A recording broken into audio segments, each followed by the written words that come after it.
Okay, so hello. I just thought I would do another update and just kind of let you know how I am going in my recovery. I am 6 months, I think, 6 months post treatment. Today, or this week rather, I had 3 visits to the doctors. Just to update you, since my last video, I think maybe told you I did have an abnormal pap smear, which was to be expected.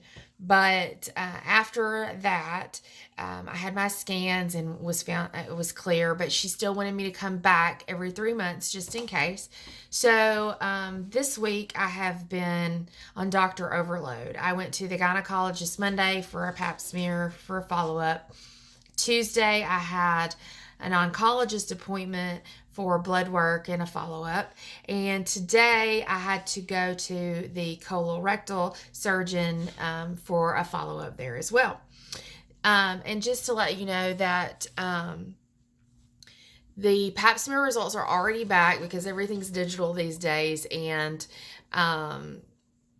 that was clear. And I don't have to go back to see her for another year. So I'm glad to get that one off the plate. I don't have to worry about that. And we'll go back in a year for just normal screenings. The oncologist yesterday was blood work, flushing out my portacath. I don't know if I've mentioned that every 3 months they have to do a flush because your body, I guess, causes, blood to clot behind that port. Well, mine, the last time the phlebotomist had just difficulty. He was able to push the saline in, but not really get a lot of stuff out. No blood. It would turn a little pink, but he couldn't draw my blood there. And then they just moved on to my arm and blah, blah, blah. So that's what we did.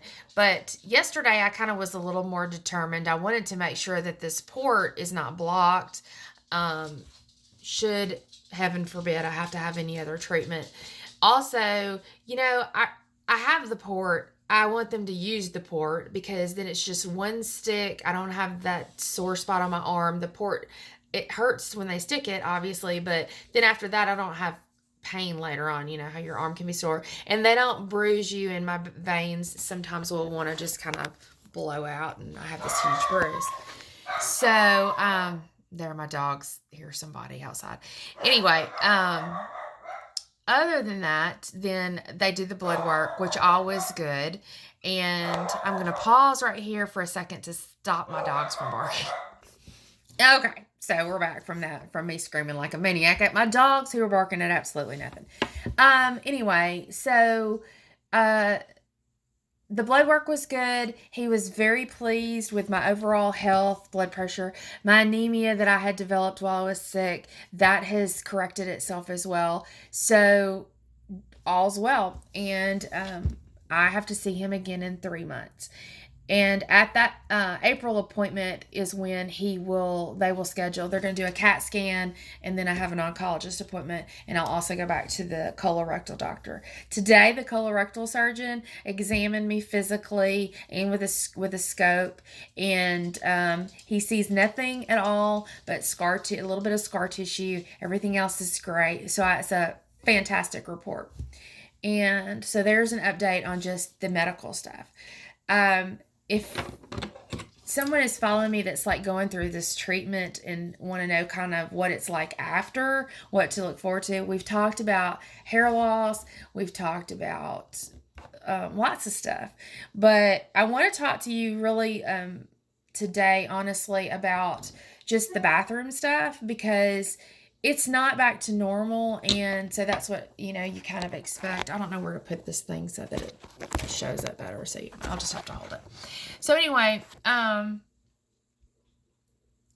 let's talk about the bathroom, shall we?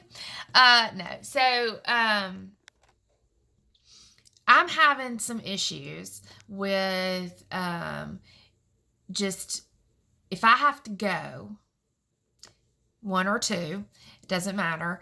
It is no line, no waiting. I gotta go.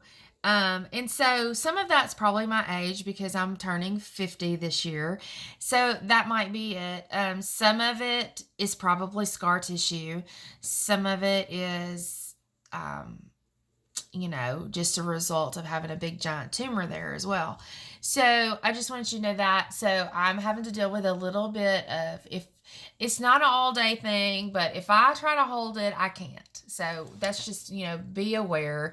I'm wearing, undergarments and undergarment products that help if there is an accident. So, there's potential for that. So there's that.